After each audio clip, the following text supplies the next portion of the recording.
Dan saya sudah keliling. Saya sudah ke Amerika, ke Eropa, ke Timur Tengah, ke Jepang, ke Taiwan, ke Korea. Tidak ada yang otentik Islamnya seperti Nahdlatul Ulama.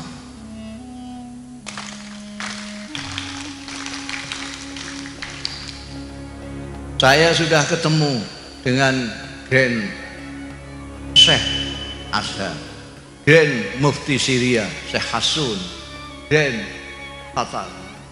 Semua pemahamannya sama dengan pemahamannya kiai-kiai Nahdlatul Ulama. Bahkan saya berani mengatakan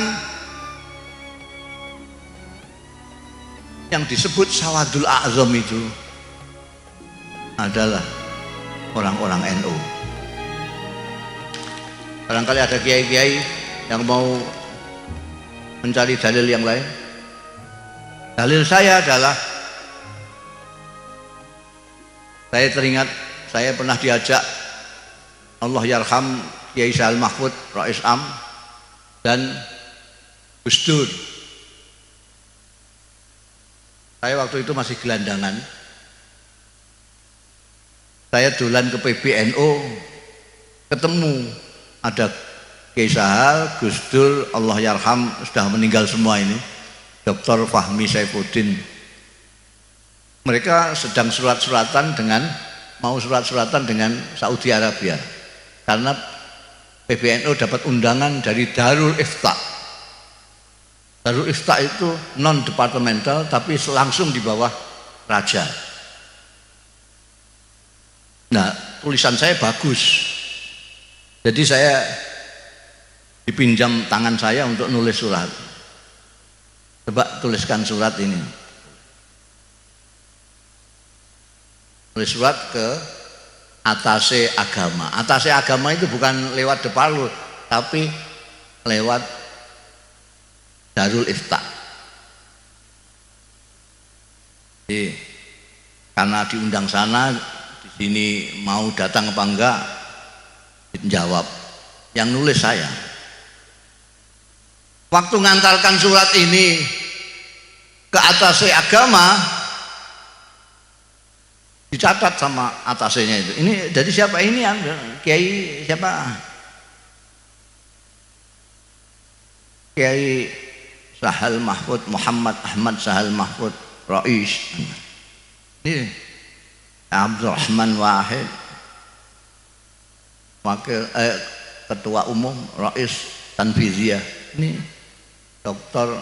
Fahmi Saifuddin, wakil ketua Tanfiziyah. Nah, saya kok ditunjuk, padahal saya cuma penulis, tukang nulis tok ya. Ditunjuk kan bingung semua orang. Nah ini siapa? Mustafa Bisri. Apa ini? Gus Dur itu akalnya akeh. Ini juru bicara. Loh, mereka itu semua bisa ngomong kok. Bahasa Arab ya lebih fasih dari saya. Kok saya diangkat juru bicara? Saking pinternya ben saya katut mangkat itu aja. Betul katut mangkat di sana. Cepatnya cerita terus ditemui oleh Rais Darul Ifta, Rajani Wahabi, Abdullah bin Bas. Nemuin tamu-tamu itu dari mana-mana, ditemuin semua. Tinggal kita delegasi dari NU nggak ditemuin. Beliau langsung masuk ke peristirahatan. Saya sudah seuzon, loh kok kita kok nggak dipanggil sendiri? Tahu-tahu ada utusannya bisikin kita. Syekh bin Bas berkenan menerima di ruang istirahat beliau. Jadi Syekh bin Bas istirahat gini nih, kita di depan. Ngomong, tanya. Yang pertama kali ditanyakan itu orang NU, kamu itu anggotanya berapa? Gak ada yang jawab. Lah saya didudul sama Dr. Fahmi, juru bicaranya. Ya saya terus ngomong, 50 miliar ya Syekh. Waktu itu saya karang 50 juta sen. Dia itu dari begini terus jengkel 50 miliun. Begitu dia kaget saya terus seneng saya. Saya tambahi, wa yumkin aksar min dzalik ya Syekh.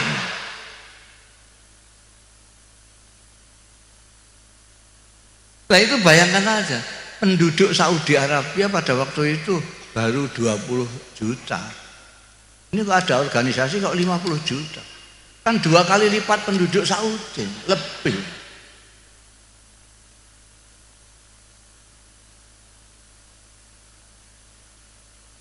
Ketika ditanya, itu yang biayai siapa? Tidak ada, sampai juru bicaranya pun tidak bisa jawab itu.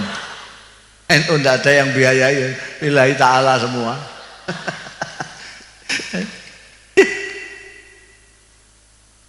Ternyata menurut survei terakhir NU sekarang ini 80 juta.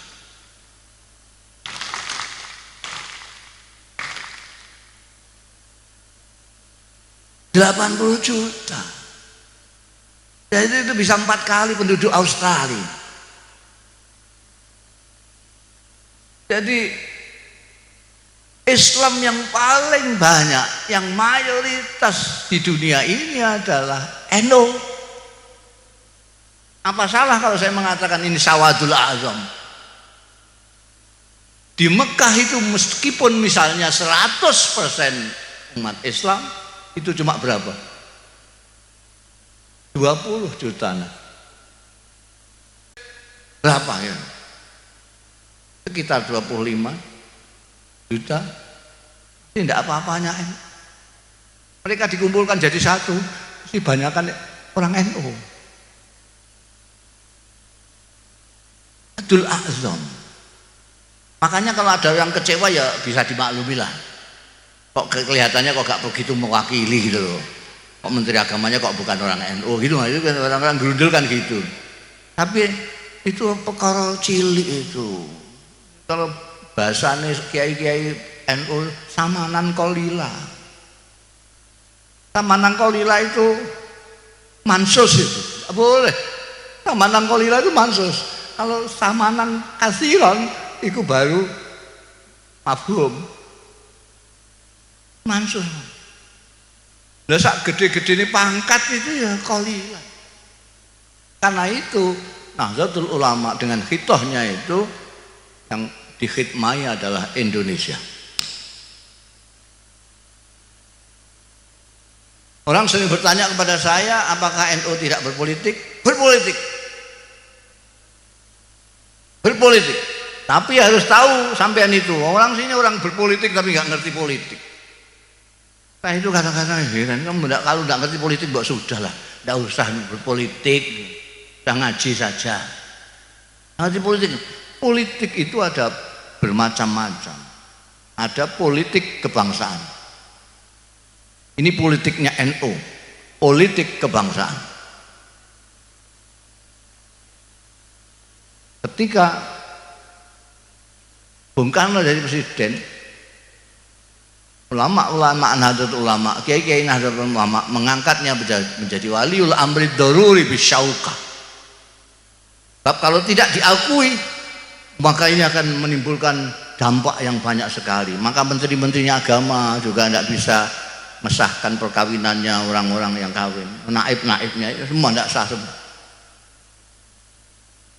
Ini kebangsaan. Ketika geger-geger mengenai ideologi negara, kiai-kiai kumpul di situ Bondo, menyatakan Pancasila sebagai asas. Ini adalah politik kebangsaan demi bangsa Indonesia. Itu NU. Pokoknya kalau demi bangsa Indonesia, itu tadi katanya ketua tadi bagaimana? Malam-malam ditantang apa? Saya nggak berarti bahasa, pakai bahasa anu tadi, pakai bahasa Perancis saya nggak begitu tahu tadi. Oh malam kok ditantang, kita bangun gitu tadi. Ini. Jadi apa namanya? Apa tadi saya ngomong kok ngantek lupa? Hah?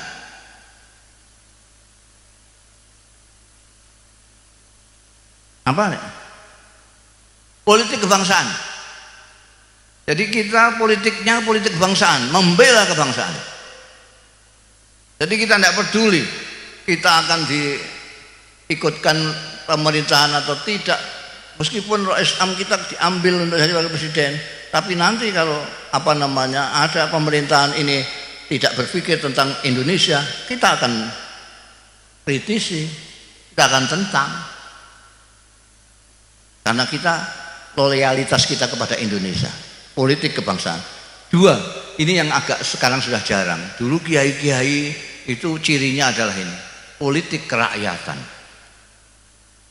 Jadi kalau ada rakyat waktu berkelahi sama pengusaha, maka kiai akan mesti membela rakyat. Kalau rakyat berhadapan dengan pejabat, kiai akan guri-guri ini akhir-akhir ini terus enggak gitu ya.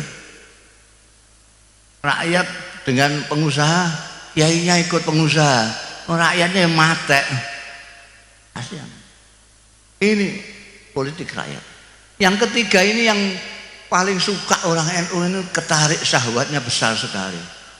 Politik kekuasaan atau yang disebut politik praktis ini. Politik. Kenapa orang NU pada gak kuat syahwatnya ke politik praktis? Karena kita pernah menjadi partai dan sukses.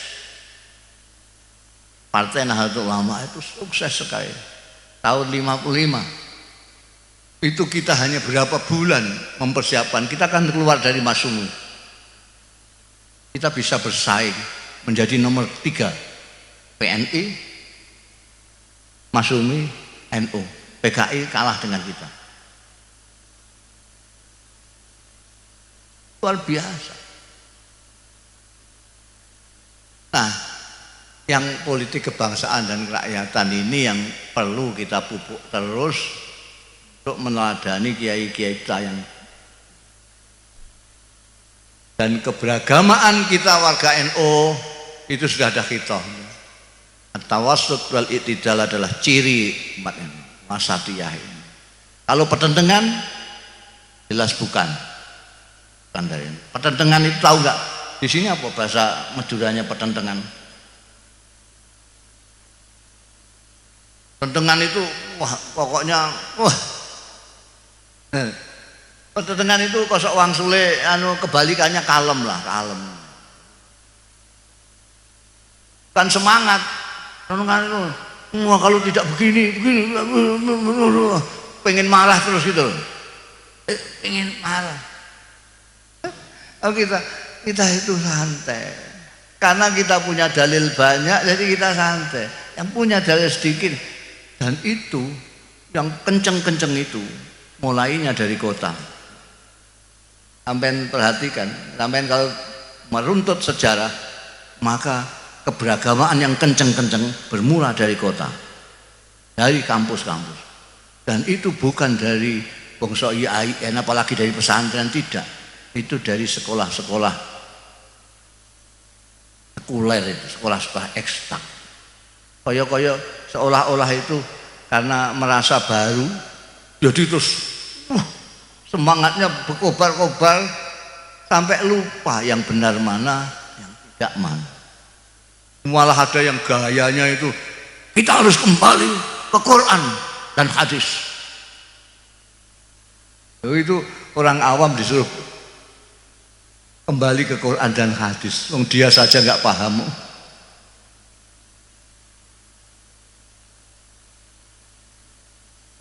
Saya bilang kalau mengatakan kembali ke Quran dan hadis itu maknanya ngajilah. Maknanya ngaji. Kalau mengatakan Quran kembali ke Quran tapi yang dimaksud Quran terjemahan Depak, ya sama aja bohong. Tidak bisa. Quran ini tidak bisa diterjemahkan begitu saja, tidak bisa. Harus ngaji. Karena Quran, untuk mengetahui Quran, untuk memahami Quran itu harus ada ilmu, harus mengerti ilmu lughah bahasa Arab, harus mengerti badi', bayan, mengerti balaghah, harus mengerti ilmu Al-Quran, mengerti tafsirul Quran, mengerti asbabun nuzul. Banyak yang harus dipelajari. Enak saja lihat Syekh Google terus. Harus ngaji. Jadi tidak usah terpengaruh sampai orang-orang NU, sudah mantep saja lah, ikut kiai, kiai-kiainya juga ikut Mbah Hasyim Asy'ari.